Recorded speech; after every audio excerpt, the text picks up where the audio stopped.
Dear students, our today's lesson is Indigo by Louis Fisher. तो आज के video में हम इसका पहला पार्ट पढ़ेंगे और उसकी एक्सप्लेनेशन यानी उसका मानी उर्दू में आपको बताएंगे. तो we will start from page number 46. When I first visited Gandhi in 1940 at his ashram in Sevagram in central India, he said, I will tell you how it happened that I decided to urge the departure of the British. It was in 1917. Writer Louis Fischer कहते हैं कि जब मैं पहली बार 1942 में गांधी से उसके आश्रम सेवाग्राम जो कि वस्ती इंडिया में है गया यानी मिलने गया, उसने मुझसे कहा मैं आपको ये बताऊंगा कि ये कैसे हुआ कि मैंने अंग्रेज़ों को मुल्क छोड़ने पर जोर दिया. ये 1917 की बात है. He had gone to the December 1916 annual convention of the Indian National Congress Party in Lucknow.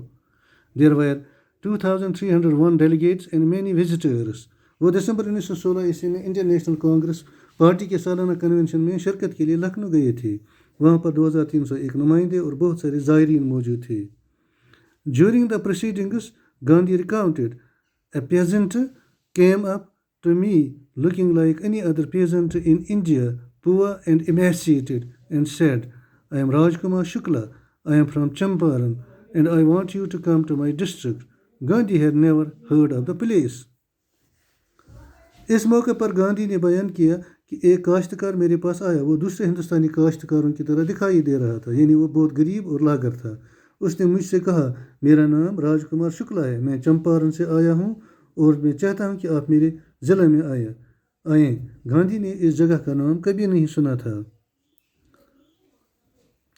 It was in the foothills of the towering Himalayas near the kingdom of Nepal. ये जगह नेपाल के नज़दीक ऊंचे हिमालय के दामन में थी.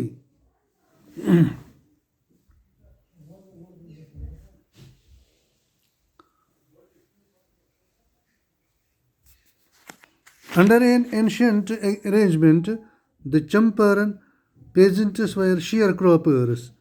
एक कदीम माहदे के तहत चंपारण के काश्तकार बरतानी ज़मींदारों के हिस्सेदार थे. Rajkumar Shukla was one of them. Rajkumar Shukla उनमें से एक था. He was illiterate but resolute. He had come to the Congress session to complain about the injustice of the landlord system in Bihar, and somebody had probably said, speak to Gandhi. वो अनपढ़ था लेकिन साबित कदम आदमी था. वो कांग्रेस के इजलास में बिहार में जागीरदार निज़ाम की नाइंसाफ़ी की शिकायत लेकर आया था और शायद किसी ने उसे बताया था गांधी से बात करो. Gandhi told Shukla he had an appointment in Kanpur and was also committed to go to other parts of India. Shukla accompanied him everywhere. Then Gandhi returned to his ashram near Ahmedabad. Shukla followed him to the ashram. For weeks he never left Gandhi's side. Gandhi ने शुक्ला को बताया कि उसे कानपुर में तयशुदा मुलाकात है और उसने मुल्क के दूसरे हिस्सों में भी जाने का वादा किया है. शुक्ला उसके साथ हर जगह गया. बाद में गांधी अहमदाबाद के नज़दीक अपने आश्रम में वापस आया. कई हफ्तों तक शुक्ला ने गांधी को नहीं छोड़ा. फिक्स ए डेट ही बेगड. उसने मिन्नत के अंदाज में गांधी से कहा, कोई तारीख मुकर्रर कीजिए. Impressed by the sharecropper's tenacity and story, Gandhi said, I have to be in Calcutta on such and such a date. Come and meet me and take me from there. Gandhi ने काश्तकार के इस्तिकाम और कहानी से मुतासर होकर कहा, मुझे फलां तारीख को कलकत्ता में होना है. अब वहाँ आकर मुझसे मिलो और वहाँ से मुझे उधर ले जाओ. Months passed. Shukla was sitting on his haunches at the appointed spot in Calcutta when Gandhi arrived. He waited till Gandhi was free. कई महीने गुजर गए.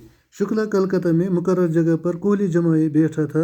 जब गांधी वहां आ पहुंचे, वो गांधी के फारिग होने का मुंतज़िर रहा. Then the two of them boarded a train for the city of Patna in Bihar. There Shukla led him to the house of a lawyer named Rajendra Prasad, who later became president of the Congress Party and of India. उसके बाद वो दोनों एक rail में बिहार के शहर पटना रवाना हुए. वहाँ शुक्ला ने उसे एक वकील राजेंद्र प्रसाद के घर की रहनुमाई की. राजेंद्र प्रसाद बाद में कांग्रेस पार्टी के सदर और हिंदुस्तान के भी सदर बन गए।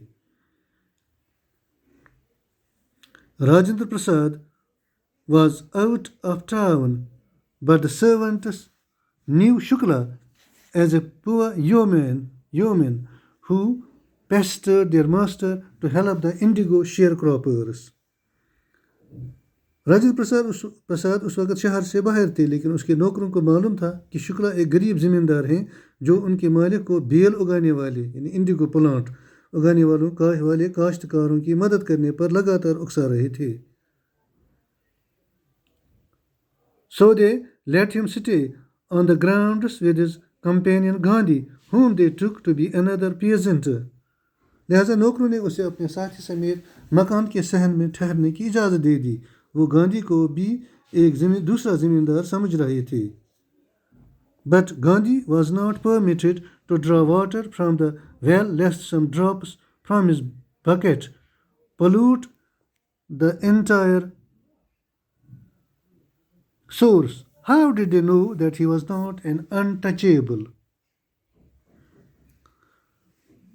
वो गांधी को एक दूसरा जिम्मेदार समझ रहे थे, लेकिन गांधी को कुएं से पानी खींच निकालने की इजाज़त नहीं दी गई कि कहीं उसकी बाल्टीन से पानी के कुछ कतरे पूरे कुएं को आलूदा न करें। उन्हें मालूम नहीं था कि वो अछूत नहीं थे।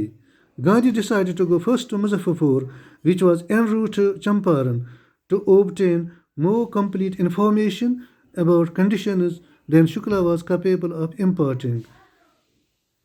गांधी ने पहले मुजफ्फरपुर जाने का फैसला किया, जो कि चंपारण के रास्ते में पड़ता था, ताकि वहां से उन हालात की मुकम्मल मालूमात हासिल कर सकें जो शुक्ला से उसे हासिल नहीं हुई थी। He accordingly sent a telegram to Professor J.B. Kripalani of the Arts College in Muzaffarpur, whom he had seen in Tagore's Shantiniketan school. इस सिलसिले में उसने मुजफ्फरपुर के आर्ट्स कॉलेज के प्रोफेसर J.B. कृपालिनी को टेलीग्राम भेजी। प्रोफेसर कृपालिनी को गांधी ने टैगोर के शांति निकेतन स्कूल में देखा था। The train arrived at midnight, 15th April 1917. Kripalani was waiting at the station with a large body of students. Gandhi stayed there for 2 days in the home of Professor Malkani, a teacher in a government school. Train 15 अप्रैल 1917 की नसफ शब को मुजफ्फरपुर पहुंची। Professor Kripalani अपने शागिर्दों की एक बड़ी जमात के साथ station पर इंतजार कर रहे थे। गांधी वहां प्रोफेसर मलकानी के घर में 2 दिन ठहरे। प्रोफेसर मलकानी एक सरकारी स्कूल में उस्ताद थे। It was an extraordinary thing in those days, Gandhi commented, for a government professor to harbor a man like me. In smaller localities, the Indians were afraid to show sympathy for advocates of home rule. Professor Gandhi ने author को बताया, उन दिनों किसी सरकारी professor का मुझ जैसे आदमी को जगह देना एक गैर मामूली बात थी। छोटी बस्तियों में हिंदुस्तानी लोग घरेलू राज की हिमायत करने वालों से हमदर्दी करने से डरते थे। The news of Gandhi's adventure and of nature of his mission spread quickly through Muzaffarpur and to Champaran. Gandhi ji के आने की खबर और उसके मिशन के बारे में जानकर मुजफ्फरपुर और चंपारण में तेजी से खबर फैल गई। Sharecroppers from Champaran began arriving on foot and by conveyance to see their champion. Muzaffarpur lawyers called on Gandhi to brief him. They frequently represented peasant groups in court. They told him about their cases and reported the size of their fee. Champaran के काश्तकार पैदल और गाड़ियों में अपनी हिमायतों को देखने आने शुरू हो गए। मुजफ्फरपुर के वकला ने गांधी से मुलाकात करके उसे हिदायत दी। वो अक्सर इन काश्तकारों की अदालत में नुमाइंदगी करते थे। उन्होंने उसे उनके मुकदमों के बारे में बताया और साथ ही अपनी ली जाने वाली फीस के बारे में भी बताया। Gandhi chided the lawyers for collecting big fee from the sharecroppers. Gandhi ने काश्तकारों से ज़्यादा फीस लेने के लिए वकीलों की मलामत की। He said, I have come to the conclusion that we should stop going to law courts. Taking such cases to the courts does little good. उसने उनसे कहा, मैं इस नतीजे पर पहुंचा कि ऐसे मुकदमे अदालत में लेने से गुरेज करना चाहिए। अदालत में ऐसे मुकदमे लेने का कोई ज़्यादा फ़ायदा नहीं है। Where the peasants are so crushed and fear-stricken, law courts are useless. The real relief for them is to be free from fear. जहाँ पर काश्तकारों को इतना कुचला जाता है और वो बहुत ही खौफजदा हों, वहाँ पर अदालतें बेकार होती हैं। उनके लिए हकीकी राहत खौफ से आज़ादी है। This was dear students, this was the first part of the chapter Indigo by Louis Fisher. Next we will study second part. Thank you.